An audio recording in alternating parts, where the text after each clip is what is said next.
everyone. Welcome to the Public Works and Gang Reduction Committee meeting. Today is Wednesday, November 20th, 2013. I'd like to welcome my colleague, Corinne Price. I'm Chairman, Councilmember Joe Buscaino, and Mr. Cedillo will be joining us shortly.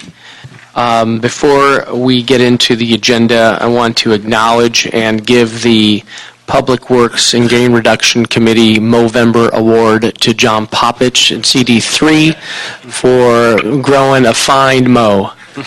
And thank you. Let's give him a round of applause, John. Yeah, thank you. And he's bright red for those listening. And coming in a second is Michael Espinoza. I'm really proud of his mustache in promoting men's health in the month of November. In addition, as many of you know, we had our annual karaoke gathering of City Hall, and representing well in the CD9, Mr. Bryce and her group of three. Bryce, you can put out a great song, so thank you for contributing. You got some talent, some musical talent there, Mr. Price. So with that, our general public comment, do we have any general public comment cards? No, Mr. Chair, we do not. Okay, so we will close our general public comment at this time, and we'll move into the agenda. And we can approve item 3 on consent per the request of Mr. Price. And I'll speak quickly on this item. I want to acknowledge Mr. Price and his team. This is a quality of life issue that's affecting CD9, and as I turned to him and told him clearly, this is what we're signed up to do here, is to affect and improve in neighborhoods. And by looking at the photos of item number 3, this is definitely needed. So, Mr. Price, I want to commend you and your team for being responsive to the community. And just know the Public Works family wants to help in solving this issue. Thank you, Mr. President. Just to, Mr. Chairman, just to clarify, we're closing some tunnels and a bridge, pedestrian tunnels and bridges, initially designed to protect our young people so that when they're going to school, they go into the bridge instead of having to cross the street. Well, these tunnels and a bridge have become gone to disrepair over the years, become havens for homeless, and just a real eyesore and health hazard to the community. So I think the only way to address that problem is to just close them off and make sure that our young people are safe. Yeah, this is right next to the school here. Next to a school. It's just ridiculous. So thanks for your leadership on that, Councilman Price, and we'll approve item 3 on consent and move on to item number 1. If you can read that into the record, please. Item number 1 is a report from the Bureau of Engineering relative to the vacation of the alley northwesterly of Figueroa Street, southwesterly of 8th Street. Okay, we'll bring in, I have a card on this. If I can welcome Tom McCarty, please come forward to speak on this item. And I'm now joined by Council Member Gil Cedillo. Thank you, sir, for being here. Mr. McCarty? Good afternoon, Mr. Chair. My name is Tom McCarty. I am a lobbyist working on behalf of L&R 8th and Francisco, which is the abutting property owner, which has submitted the application for the vacation. I just wanted to request, based on conversations I've been having with the Bureau of Engineering Land Development Group and also the Council Office, a waiver of Condition 6A. We have already completed all the dedication requirements required under condition number 5, and are prepared to address all the other conditions. However, condition 6A requires us to actually widen Figueroa for a very short piece, which would essentially be a stub, because the properties on either side have not been dedicated and are not going anywhere. It's a 24-story office tower to the north and a 5-story office building to the south, which is going right up to the property line. And as a result, no dedication or widening are feasible at that location. So is that on the east or west side of the street? It's on the west side of Figueroa, mid-block between 8th Street and 8th Place. Right. Okay. And there, so you can see that little, there's a a little, basically with the dedications, it's all now even. Actually, there's a sidewalk easement that extends into the parcel. Okay. But the improvements would not make any sense, and so that's the reason why we're requesting the waiver. Okay. Thank you, sir. If I can bring up Mr. Yu, I'd like a response from BOE on this request. So the initial request from CD 14, I see Tanner here, is to initially waive 6A. Yeah. Are you okay with that? Yeah, I will support that. You do support that? Yes, Okay. So I have a motion on the floor to approve item 1 as amended with the waiving of item 6A. So moved. Moved by Mr. Price, seconded by Mr. Cedillo. So let's approve item 1 and send that off. Thank you. Thank you very much. Thank you. Okay, Michael, item number 2. Item number 2 is a motion from Councilmembers Corettes and Wiesa relative to removing the street widening requirement on 8511 West Beverly Place to provide a 20-foot wide half roadway. Okay, this is maker of this motion of Mr. Corettes. I understand that they cannot be represented here, but we do have staff to speak on item number 2. If not, I'll read it.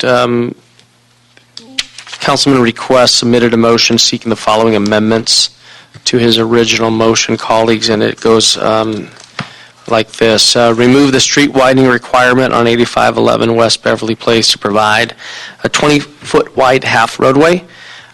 Second, no longer require stamped concrete. 3, direct BOE to process the permits and any other applications which may be necessary. Construct additional concrete sidewalk in the newly dedicated. Construct a new curb ramp at the northwest corner of Los Angeles Boulevard and Beverly Place. Repair any broken, bad order, off-grade curb, gutter, or sidewalk, and close used driveway aprons with standard curb heights, concrete sidewalk, and gutters. Mr. Yu? Yeah, engineering is going to support this motion, so I recommend the committee to approve this. Okay, very good. A motion to approve item 2? So moved. Second. Okay, moved by Mr. Price, seconded by Mr. Cedillo. Item 2 is approved. Approved. As amended, of As- course. Thank you. So item 3 we took that on consent, Mr. Cedillo. Item number 3 approved. Item number 4? Item number 4 is a motion from Councilmember Blumenfeld and Buscaino relative to an assessment of the current roadway condition of the 4900 block of Escobedo Drive in Woodland Hills, which was withdrawn from public use in 1936, and the steps necessary to reinstate this street as a public street. Okay, and I want to call our recipient, the committee's recipient for Movember Award, the Movember Award, John Popish, if you can come forward, representing CD3. I understand you want us to hold this? Yes, please. I appreciate that, Mr. Chairman. Just until you get a full report, speaking with your policy director, that would be suffice for Councilmember Blumenfield. But the issue has just been that there's been, it hasn't been in the public right-of-way for several decades, and they haven't been able to get their street repair done, the community there, so they would like to see it go back into the public right-of-way, and Okay. are willing to bring it up to par to get it done, so we're waiting for a report to make sure that it is up to par. Okay. Colleagues, any objection to holding this report in the next 30 days and directing the city engineer and Bureau of Street Services to report back? No objection? No objection, plus we'd like to see what that looks like. Okay. The handlebars be removed in 30 days, or? It depends on, it'll be end of November by then, so maybe not. Oh, okay. It'll be gone. I was going to say depending on the motion, but I don't. Okay, hearing no objection, we'll hold this item number 4 in committee, and we'll hear this in 30 days, Michael. Thank you, John. Thank you. Okay. Item number 5. Item number 5 is a budget motion relative to combining street lights, sidewalk repair, and tree trimming into one assessment district for ongoing maintenance districts.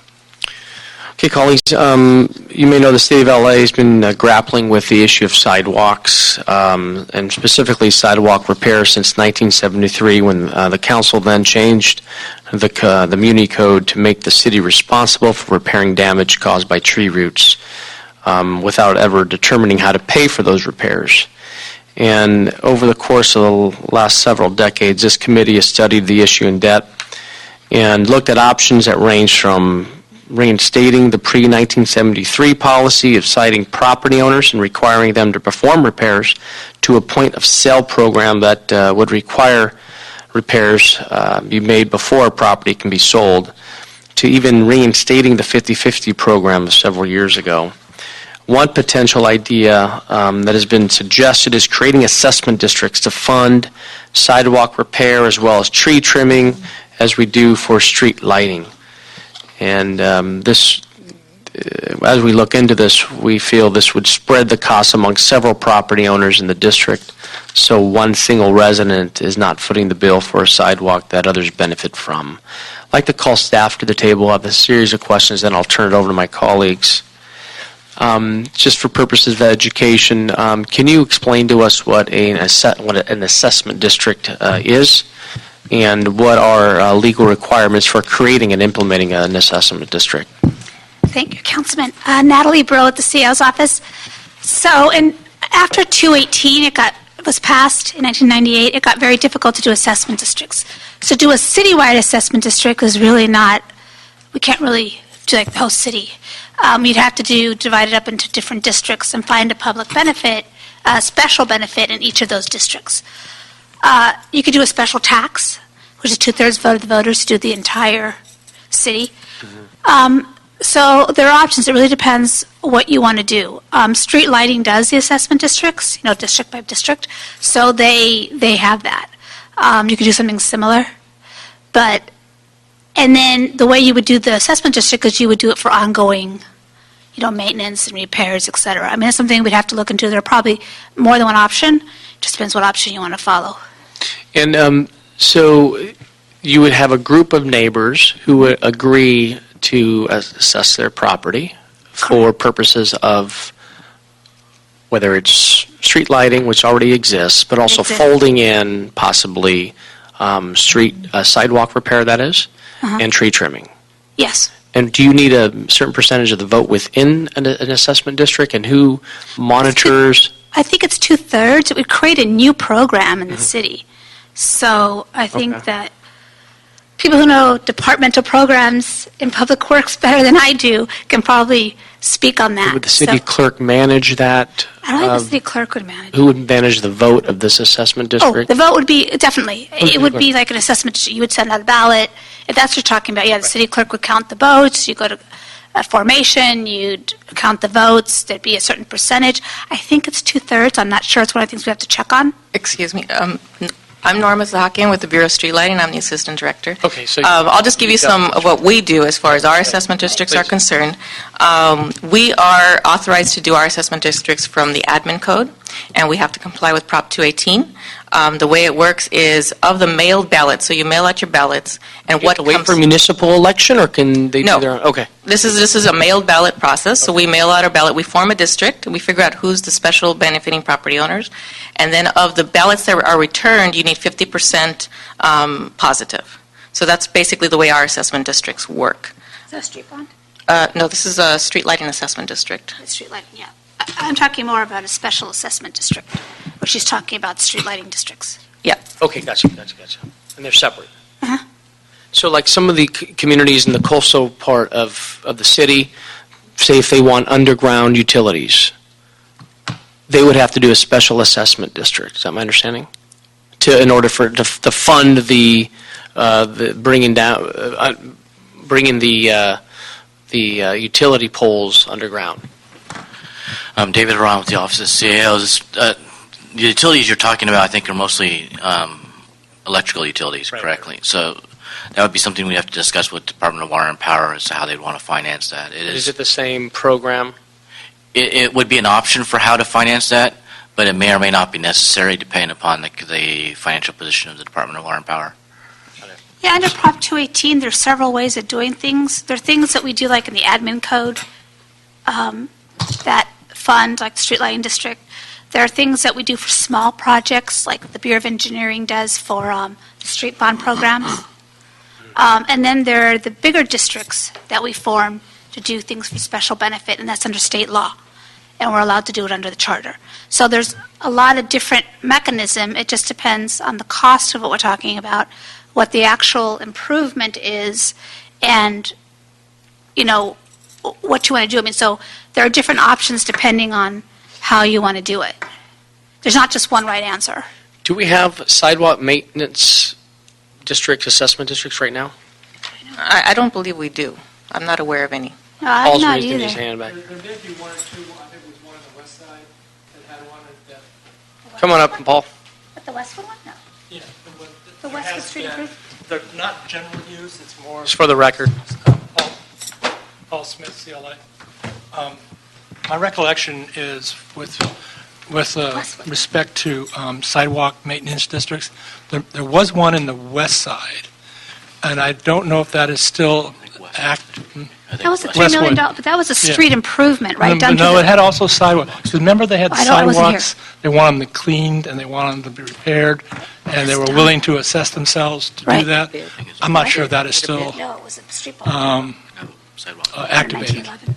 But there has been that kind of, the use of the assessment tool for that purpose. Right. There are basically three different tools at the state level that you can use. A 1911 bond, which is very old-fashioned, 1913 bond, and 1915 bond. And each of them has special requirements that you have to follow. Some of them are for maintenance, some of them are for bonds. I mean, it really depends. For the Westwood one, we went out to bond, actually, for that one. It was a $3 million bond, I recall, because it came to our office because it was over $1 million.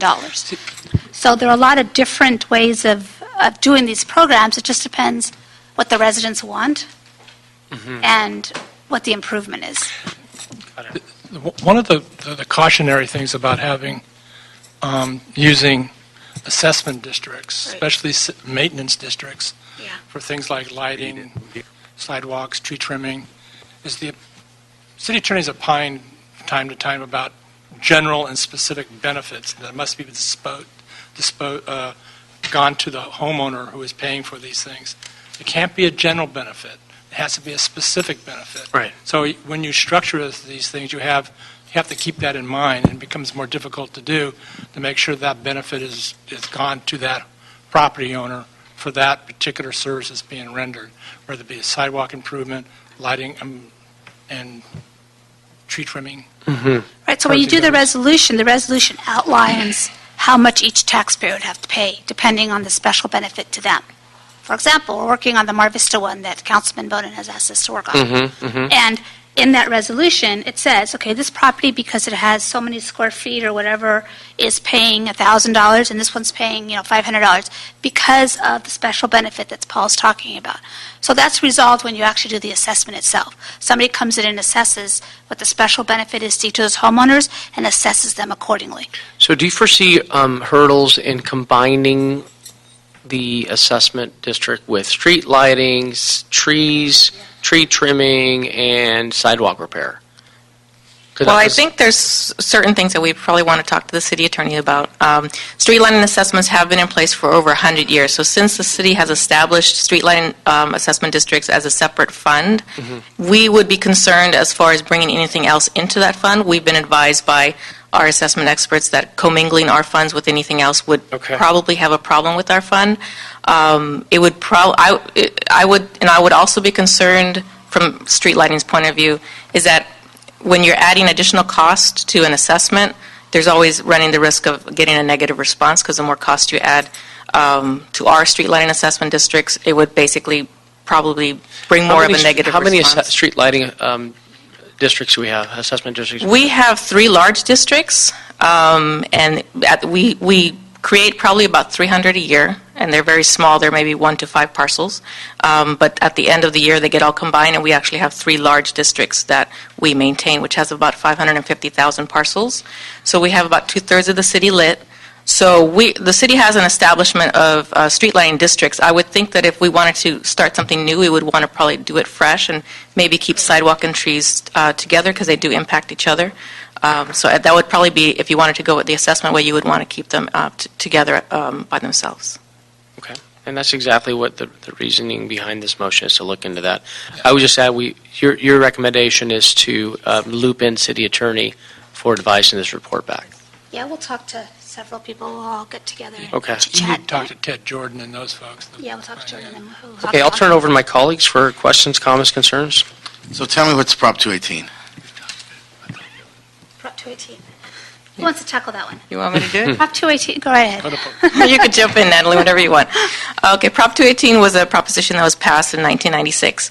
And basically what that did was it required that for any assessment districts that are formed, that we are required to mail ballots out to the property owners. There's specifications that what we have to put on the ballot.